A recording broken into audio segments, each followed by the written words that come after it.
I witnessed an altercation involving Nolan Wells from a boat nearby. What I saw has stayed with me, and I believe it's important information I have provided or intend to provide. On July 4th, a young man went to Horn Island with friends aboard a boat called the Triton. 2 days later, his body was recovered from the water. But what happened in the hours between his arrival and his death remains unclear, with new evidence and lingering questions challenging initial assumptions about how he died. Nolan Wells was at a gathering on Horn Island on the 4th of July. He had traveled to the island on the Triton with a group of friends.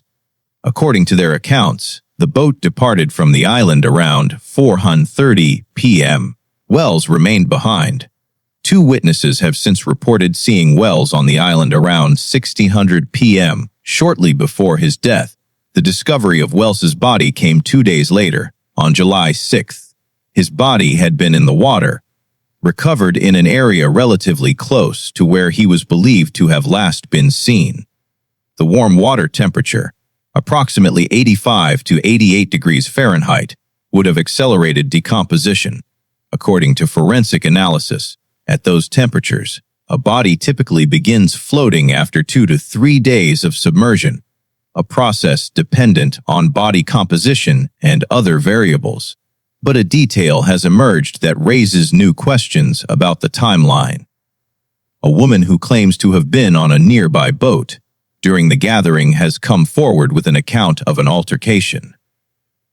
According to her statement, she witnessed an argument between Wells and multiple other individuals. Out of respect for the ongoing investigation, I won't speculate beyond what I personally observed. While I was on the boat near the area, I witnessed an altercation involving Nolan Wells and several other individuals. I saw what appeared to be an argument that escalated after there was a dispute involving Nolan's phone. I heard Nolan yelling for his phone to be... The dispute, she said, involved a phone. She heard Wells yelling for his phone to be returned. The argument, according to her account, escalated into a physical altercation after the group moved from the water to the shore. She observed what she described as a fight involving Wells and multiple people. She also reported seeing a young woman attempting to stop the confrontation. The witness stated that she left the area because the situation appeared to be worsening and did not remain long enough to see what occurred afterward. The witness indicated she had taken video footage of at least part of the incident. In a message to someone present at the gathering, she stated she had been a passenger on another boat, witnessed the argument, and possessed video documentation of the confrontation. No. Morally, it's wrong. But there is no duty under the law that you have to report yourself as a witness, that you have to volunteer information. You can stand on the side of a pool and watch somebody drown and do nothing unless you have a fiduciary capacity. And it's not a crime in our jurisprudence. So nothing is compelling her under the law to come forward. However, interesting, she did post it. She did identify herself. She did say she was going to police, and that would be my first line of cross. Did you take... She mentioned that the video showed how upset others had been at Wells, and she referenced an individual known online as Secret Service Sam. He messaged one of the individuals that she saw, hey, I just want to say I was a passenger on another boat and I saw the argument between you guys and we'll go to the police with this information. I also have video footage. My husband doesn't show much, but it shows the argument that was taken and how you got... The significance of this account, if verified, is potentially substantial.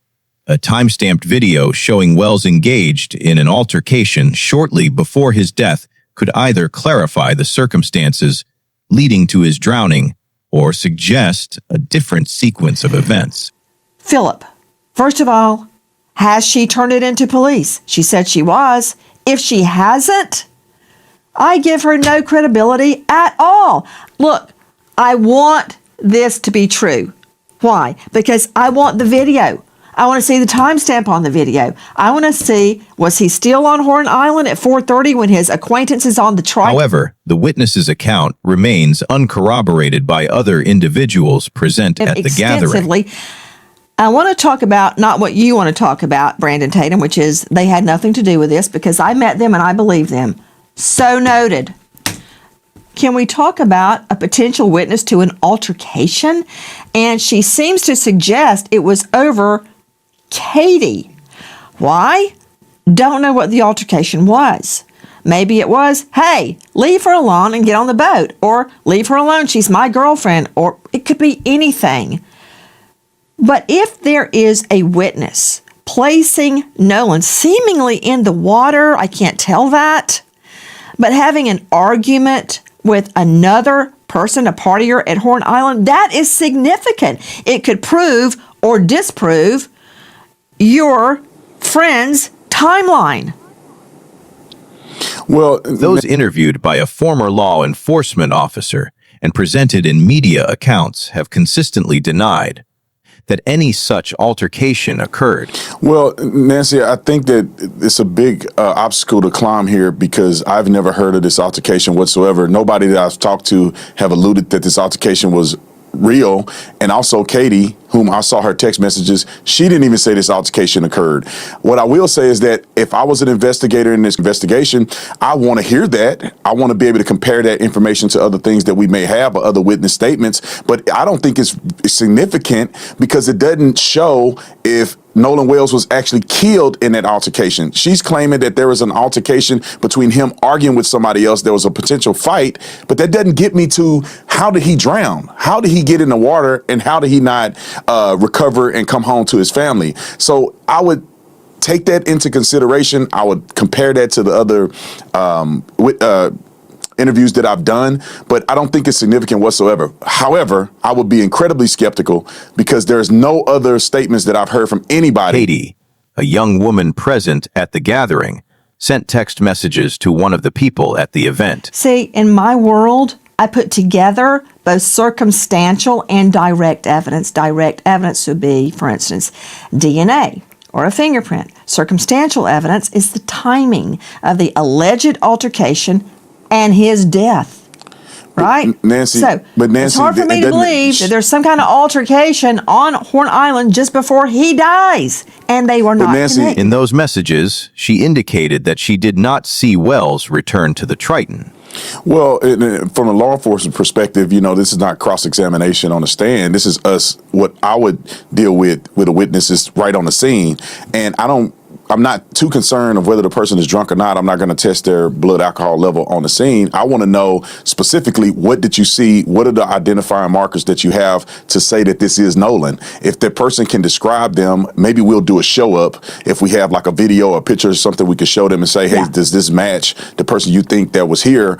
Then we'll have a good perspective. But there is a challenge here because you do have to identify him. You can't just say it was a black man out there with curly hair and I think it was Nolan. You're going to have some clear identifying markers that you know this is Nolan, and then you have to identify the people he was fighting with. And she heard those on the boat calling for him to get on, but she did not observe him boarding. This aligns with the timeline established by the Triton's departure at approximately 4:30 p.m. The medical findings from Wells's autopsy remain largely unreleased. I'm not quite sure why you're so focused on who had been drinking. Let's take a look at the video. Let me answer that for you. Everybody was drinking. Okay, everybody had a snootful. So, even someone drinking can see an altercation, Dubé.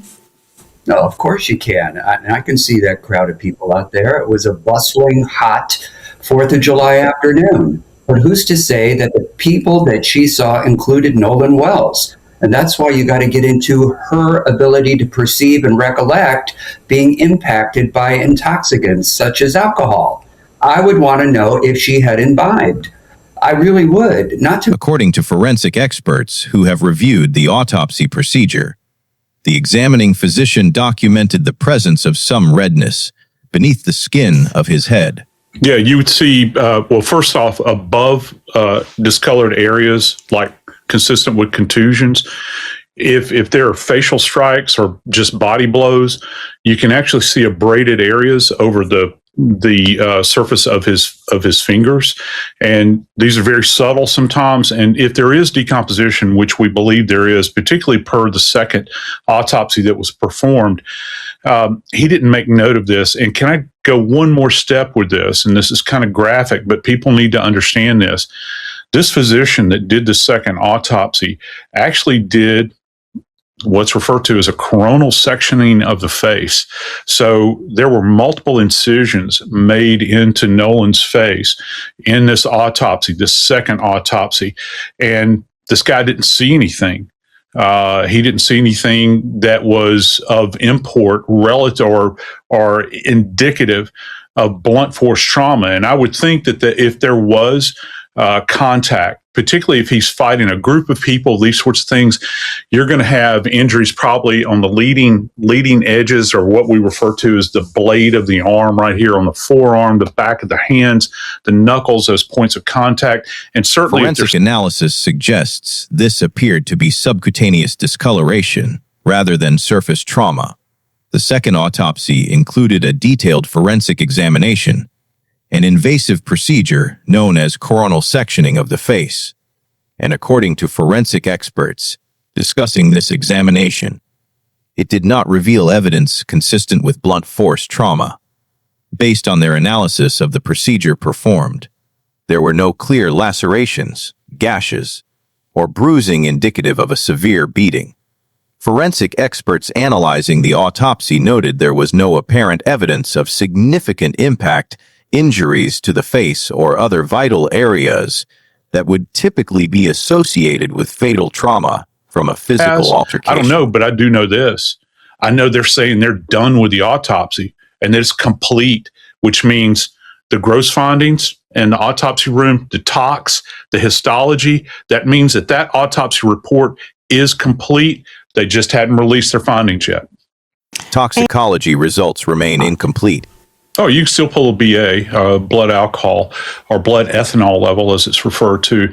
And again, Nancy, we're not talking about someone that has been down for weeks and weeks. We can still do the BA, and it can come from urine, blood. We can still draw urine and find it pretty effectively.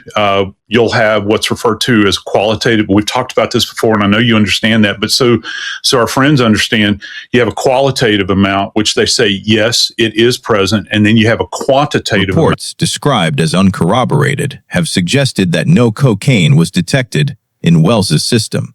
The question of blood alcohol content presents additional uncertainty. As you well know, because of cases you've worked on in the past, Nancy, if you're a lightweight, if you've never had anything to drink and you start taking on copious amounts of alcohol, and you're kind of a neophyte in this area, it can have very, very lethal outcomes.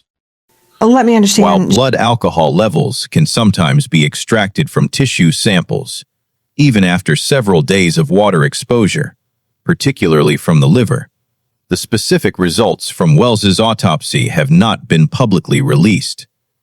The investigation itself remains in an ambiguous state. What do you make of the possibility this is a criminal investigation? I'll tell you exactly what it is.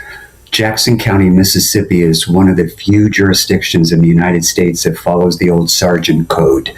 And what that was back in the day was the days of the coroner inquest, where if you had a violent, sudden, or casual death and they couldn't figure out what happened, you would impanel a jury where the medical examiner or the then appointed or elected coroner elicits testimony from people to try to determine manner and cause of death.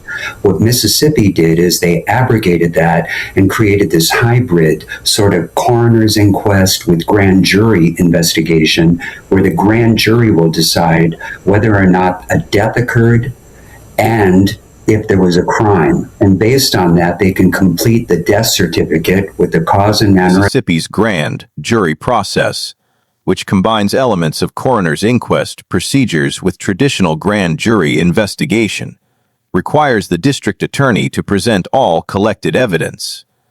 The district attorney has stated that law enforcement working at local, state, and federal levels, has investigated the case thoroughly, with every piece of evidence examined, every credible lead pursued to completion, and every witness statement analyzed within the context of all available evidence. Understand the public's urgency to know what happened to Nolan, but we are not taking time for time's sake. We are taking the time required to complete the work this investigation demands. Since Nolan was reported missing, local, state, and federal law enforcement agencies have worked around the clock investigating what happened to him. Every piece of evidence must be examined. Every credible lead must be followed to its conclusion. Every witness interview must be analyzed in context of all other evidence. The pressure for answers does not change what the work requires. Our responsibility to Nolan and our community is to complete this investigation thoroughly, carefully, without compromise, supported by the evidence. The prosecutor has indicated that the investigation is ongoing and that information is being presented to a grand jury, though no official announcement has been made regarding whether the investigation is being classified as a criminal matter or as an accidental death. There has been some confusion regarding which vessels were subjected to search and inspection. Initial reports indicated that a vessel identified as a tied craft was searched on July 8th. However, witnesses have stated that Wells used a boat referred to as a tied line on July 4th, a different vessel from a different manufacturer, if the incorrect boat was examined for GPS data and other evidence. Any information retrieved from that boat would not be relevant to establishing Wells's location or the circumstances of his death. Ben, thank you for being with us. What about the mistake in the name of the boat, if it was in fact a mistake? And could that explain any problem in getting GPS information? Well, absolutely, because they're two different brands of boats. It's like saying, I'm going to search a Ford, and then you go out and search a Chevrolet in a car. They're very different brands of boats. And so if they were searching the wrong boat, then any information on that boat would be the wrong information. So if you're going after the GPS plotter on the Chevrolet, but you want the GPS plotter off of the Ford, they have no bearing. And so if you're searching the incorrect boat, you have incorrect evidence. What do you think regarding the boats, not just the Triton, but the other two boats that traveled with it? My question is, where did he go in the water? They got him out of the water, obviously, on July 6th. But my question is, where did he go in the water, and when did he get into the water? Was it a drowning? Bodies behave differently underwater, whether it's a drowning or it was a killing elsewhere. There's a lot of different variables. The body washed up very close to where he was last seen. There's a lot of current in that area. If it was a drowning, people generally sink when they drown. But if you don't drown and you're put in the water, you're more likely to float. And so there's a lot of variables that come into play of where the body was recovered versus where the body went in, and the timeline also. 2 days, if the body had been in the water for 2 days, that does lead to decomposition. The water temperature is around 85 to 88 degrees. That's very warm water, a lot of bacterial growth. And so a lot of different variables in play of where the body went in, where it came out, and the when. Those are my questions. He's an athletic young man. He's very muscular. Muscles sink in the water, fat floats. And so if he drowned, he was probably going to be on the bottom for a while. And if it was 2 days, that makes sense if he drowned and then washed up very close to where he went in. And so to me, that's a big piece of important information is, if he drowned, he was recovered very close to where he was last seen. A question persists regarding Wells's presence on the island in the late afternoon and early evening hours. I don't have the timestamp. I can ask them to see if they can get it to me. When I watched this video and they presented it to me, this was during the time that the CETO call was occurring. So it had to have been right around that time. You could see Wyatt on the boat on the phone. And so this is how it was presented to me. And just to kind of answer your question about the boat searches, it's partially irrelevant depending on the investigation and the interviews that they've done. There is no indication that there was a crime committed on any one of these boats. When you have 60 people that have already given statements to law enforcement, you have the young men that I interviewed that were on their boat that left the island, and then you have people that saw Nolan on the island after they had left. It's no indication that Nolan was on any one of those boats at any point in time and that a murder occurred on those boats. So regardless if they searched them or not, it was offered up for them to use a cadaver dog, but that never occurred. And so I don't really think that the boat situation or search is significant. The boys submitted their Life 360, which is how they got a GPS tracking of when they left the island and how they got from point A to point B, where they docked and all of those things. So all of the information has been concluded, or at least have been explored, and it didn't appear that there is any foul play on any one of the boats. He can be placed on the island at 500 or 600 p.m., corroborated by evidence beyond eyewitness testimony. The timeline for all other individuals involved would become clearer. The witness account places Wells on the island at approximately 6:00 p.m., engaged in a confrontation. If independently verified, this would confirm his location at a critical moment in the sequence of events.